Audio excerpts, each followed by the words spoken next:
बच्चों, आप सबका स्वागत है किड्स स्टोरीज में। एक गांव में एक बहुत गरीब लड़का रहता था। वो अपनी कमजोर माँ के साथ एक टूटी हुई झोपड़ी में रहता था।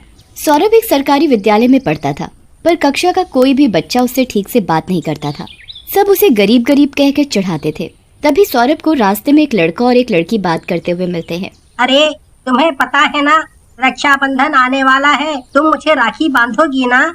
हाँ हाँ, तुम तो मेरे प्यारे भाई हो, मुझे इतना प्यार करते हो तो मैं तुम्हें राखी जरूर बांधूंगी। ये सब सुनकर सौरभ बहुत उदास हो जाता है। काश मेरी भी कोई बहन होती जिसे मैं बहुत प्यार करता और उससे हर रक्षाबंधन पर राखी बंधवाता। और फिर वो विद्यालय के लिए निकल जाता है। जब वो अपनी कक्षा में पहुंचता है तब वो देखता है कि उसकी कक्षा की दो लड़कियां, हर्षिता और सपना, रक्षाबंधन के बारे में ही बात कर रही थी। अरे तुम्हें पता है सपना, मैं तो रक्षाबंधन के दिन अपनी नानी के घर जा रही हूँ और अपने भाई के लिए बहुत अच्छी राखी लेके जाऊंगी और वो भी मेरे लिए बहुत अच्छे अच्छे तोहफे लेकर आएगा। मैं तो बहुत उत्साहित हूँ। हाँ, मैं भी बहुत उत्साहित हूँ। पता नहीं मेरा भाई मेरे लिए क्या लेकर आएगा, और वो तो बहुत अमीर है, मेरे लिए कोई बड़ा सा ही तोहफा लेकर आएगा। तभी सौरभ हर्षिता और सपना के पास आकर बोलता है, क्या तुम दोनों मेरी बहन बनोगी? मैं अपना रक्षाबंधन तुम्हारे साथ मनाना चाहता हूँ। मेरी कोई बहन नहीं है। क्या तू हमें बहन बनाएगा? पहले जाकर अपने आप को देख तो सही। तेरे पास तो ढंग का रहने के लिए घर नहीं है, तो हमें तो फिर क्या खाक देगा। हाँ, और तू इतना गरीब है, फटीचर है, हम तुझे अपना भाई क्यों बनाए? हमारे पास अमीर भाई की कमी नहीं है। अगर हम तुझे राखी बांधेंगे तो तू बदले में हमें क्या देगा? हमें क्या तोहफा देगा? जा निकल जा यहाँ से, हम तेरे जैसे गरीब को अपना भाई नहीं बनाएंगे। और फिर सौरभ वहाँ से रोता हुआ अपनी सीट पर बैठ जाता है और हर्षिता और सपना उसे देखकर अपना मुंह फेर लेती हैं। तभी वहाँ उनकी टीचर आ जाती है। Good morning madam. Good morning ma'am. बैठ जाओ बच्चों। तो तुम सब बच्चों को पता है ना कि कुछ दिनों बाद ही रक्षाबंधन आने वाला है। सारी लड़कियां अपने भाइयों को राखी पहनाती हैं और सभी भाई अपनी बहन की रक्षा का वादा करते हैं। तो मैं आपसे कोई बात बताना चाहती हूँ कि रक्षाबंधन वाले दिन हम अपने विद्यालय में भी रक्षाबंधन का त्योहार मनाएंगे। कक्षा की जितनी भी लड़कियां हैं वो कक्षा के लड़कों को राखी बांधेंगी। तो कक्षा के सारे लड़के मुझे एक एक करके बताओ कि तुम सब कौन सी लड़की से राखी बंधवाना चाहोगे। सारे लड़के एक एक करके टीचर को बताते हैं कि हम इनसे राखी बंधवाने वाले हैं। जब सारे लड़के ये बात टीचर को बता रहे होते हैं तभी सौरभ चुपचाप बैठकर रो रहा होता है। टीचर की नजर सौरभ के ऊपर पड़ती है। अरे बेटा, तुम रो क्यों रहे हो? क्या तुम किसी भी लड़की से राखी नहीं बंधवाओगे? ऐसी बात नहीं है टीचर, मैंने दो लड़कियों को बोला था मेरी बहन बनने के लिए, ताकि मैं उनके साथ अपना रक्षाबंधन मना सकूं, लेकिन वो दोनों ने मेरी बात ही नहीं सुनी। अच्छा, जरा मुझे बताओ तो सही कि किस लड़की से बोला था तुमने तुम्हारी बहन बनने के लिए? टीचर, मैंने हर्षिता और सपना को बोला था अपनी बहन बनने के लिए। क्यों हर्षिता और सपना, तुम दोनों ने सौरभ को मना किया क्या? टीचर, ये सौरभ ना बहुत गरीब है, अगर हम इसे राखी बांधेंगे ना तो हमें बदले में ये क्या गिफ्ट देगा? हाँ टीचर, मैं इस गरीब को अपना भाई नहीं बनाना चाहती। क्या तुम दोनों की इतनी छोटी सोच कैसे हो सकती है? रक्षाबंधन का मतलब राखी और तोहफों का आदान प्रदान नहीं होता। इसका मतलब भाई बहन के प्यार को बढ़ाना होता है। और तुम दोनों लड़कियां कितनी लालची हो, रक्षाबंधन के महत्व को बिगाड़ कर रख दिया है। टीचर, हम सौरभ को राखी नहीं बांधना चाहते, हमें वो अच्छा नहीं लगता। टीचर, आप रहने दीजिए ना, क्यों इनसे बोल रही हैं? जब ये कुछ समझने वाली ही नहीं है तो आप रहने दीजिए। कुछ ही घंटों बाद विद्यालय की छुट्टी हो जाती है। सब अपने अपने घर की ओर जाने लगते हैं। सौरभ घर पहुंचकर अपनी माँ को स्कूल के बारे में सब कुछ बताता है कि उसके साथ क्या क्या हुआ। उसकी माँ ये सब सुनकर बहुत दुखी हो जाती है। माँ, मेरी कोई बहन क्यों नहीं है? मैं भी रक्षाबंधन पर अपनी बहन से राखी बंधवाना चाहता हूँ। मुझे भी एक बहन चाहिए, एक बहन चाहिए। देखना बेटा, तेरा रक्षाबंधन जरूर बनेगा। ये मेरा विश्वास है कि तेरा रक्षाबंधन जरूर बनेगा। सौरभ मुंह हाथ धोकर अपनी बहन की तलाश में चला जाता है। वो गलियों में भटकता रहता है। उसे रास्ते में कोई भी लड़की मिलती तो वो उससे पूछने लगता कि क्या तुम मेरी बहन बनोगी? सौरभ को रास्ते में एक लड़की अपने भाई के साथ घर के बाहर खड़ी हुई बात करती हुई मिलती है।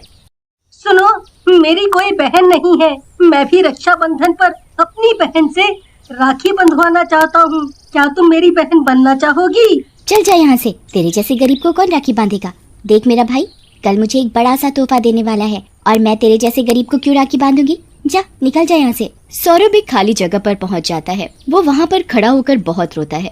वो अपने आप से कहता है कि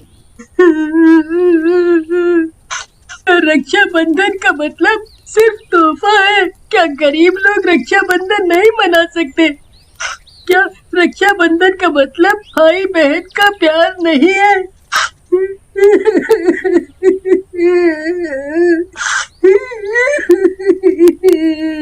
रक्षाबंधन वाले दिन जब सौरभ अपने स्कूल जाता है तो कोई भी उससे ठीक से बात नहीं कर रहा होता। सब उसको नजरअंदाज कर रहे होते हैं। सब लोग अपना रक्षाबंधन मना रहे होते हैं। सारी लड़कियां लड़कों को राखी बांध रही होती हैं, लेकिन कोई भी सौरभ के पास राखी बांधने नहीं आती। सौरभ को ये बात बिल्कुल अच्छी नहीं लगती, इसीलिए वो कक्षा में चुपचाप एक कोने में बैठकर पढ़ता रहता है। थोड़ी देर बाद विद्यालय की छुट्टी हो जाती है। सौरभ अपने घर की ओर निकल जाता है। जब वो रास्ते में चल रहा होता है तो वो देखता है कि सपना अपने दोस्तों के साथ घर जा रही होती है। जब सपना रास्ते पर चल रही होती है तो वो देखती है कि उसी रास्ते पर बहुत तेज गति से कार आ रही होती है। सपना बहुत घबरा जाती है कि कहीं वो कार उसे टक्कर ना मार दे। तभी पीछे से सौरभ आकर उसे बचाने की कोशिश करता है। वो उसे धक्का मारने की कोशिश करता है, लेकिन कार इतनी तेज गति में होती है कि वो सपना को कुचलकर आगे बढ़ जाती है और सपना की वहीं पर मौत हो जाती है। सारे लोग वहाँ भीड़ इकट्ठा कर सपना के आसपास खड़े हो जाते हैं। एक आदमी सपना को जल्दी से हॉस्पिटल ले जाता है। थोड़ी देर बाद सपना के माँ बाप भी उसे हॉस्पिटल में पहुँचते हैं और उस डॉक्टर से बात करने लगते हैं जो सपना का ऑपरेशन कर रहा था। देखिए, क्योंकि कार बहुत तेज गति से आ रही थी, इसलिए वो सपना को बहुत बुरी तरह से कुचलकर आगे बढ़ गई। इसलिए सपना को बचा पाना हमारे हाथ में नहीं था। अब सपना नहीं बच पाई, उसकी मृत्यु हो चुकी है। सपना के माँ बाप बहुत दुखी हो जाते हैं और जोर जोर से रोने लगते हैं।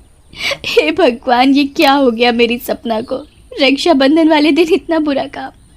हे भगवान, ये क्या हो गया? तभी सपना के अंदर से उसकी आत्मा निकलकर बाहर आती है। क्योंकि सपना बहुत बुरी लड़की थी, इसलिए उसकी आत्मा चुड़ैल के रूप में आ जाती है। वो चुड़ैल जल्दी से सौरभ को ढूंढते ढूंढते सौरभ के पास पहुंचती है। वो देखती है कि सौरभ एक खाली जगह पर बैठा हुआ रो रहा होता है।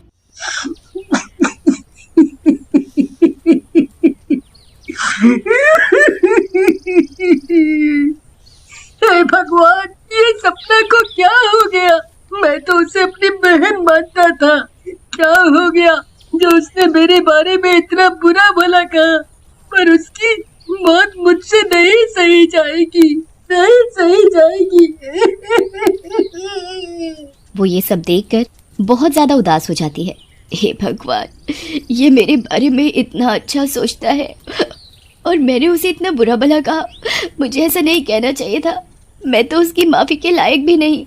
तभी वो चुड़ैल जल्दी से एक राखी ले आती है और खड़ी हो जाती है। सौरभ चुड़ैल को देखकर बहुत डर जाता है और चिल्लाने लगता है। चुड़ैल, चुड़ैल, चुड़ैल, चुड़ैल कहाँ से आ गई? ये तो बड़ी डरावनी है। देखो, मुझे आज के दिन मत खाओ, मुझे आज के दिन मत खाओ। नहीं सौरभ, तुम मुझसे डरो नहीं। मैं तो तुमसे माफी मांगने आई हूँ। मैं सपना हूँ। क्या? तुम सपना हो? तुमको पता है मैं तुम्हारे लिए कितना चिंतित हो गया था। हाँ भाई, मुझे सब पता है। मुझे माफ कर दो। क्या कहा तुमने? भाई, तुम तो कह रही थी कि तुम मुझे कभी अपना भाई नहीं मानोगी क्योंकि मैं तो गरीब हूँ। नहीं नहीं, ऐसी बात नहीं है। मैं समझ चुकी हूँ कि रक्षाबंधन का मतलब सिर्फ राखी और तोहफों का आदान प्रदान नहीं, भाई बहन के प्यार का उत्सव है ये। इसलिए मैं तुम्हारे लिए राखी भी लाई हूँ। मैं तुम्हें राखी बांधना चाहती हूँ और बदले में तुम मुझे कोई तोहफा नहीं, अपना प्यार देना। अच्छा ठीक है, तो तुम मेरी राखी बांध सकती हो। आज से तुम मेरी बहन हो। फिर चुड़ैल सौरभ को राखी बांध देती है और दोनों खुशी खुशी उत्सव मनाते हैं। मैं जीते जी तो तुम्हारी रक्षा नहीं कर पाया, लेकिन अगर तुम्हें कभी आगे मेरी कोई भी जरूरत पड़े तो तुम मुझे जरूर याद करना। बाय। बने रहिए बेबी शार्क किड्स के साथ।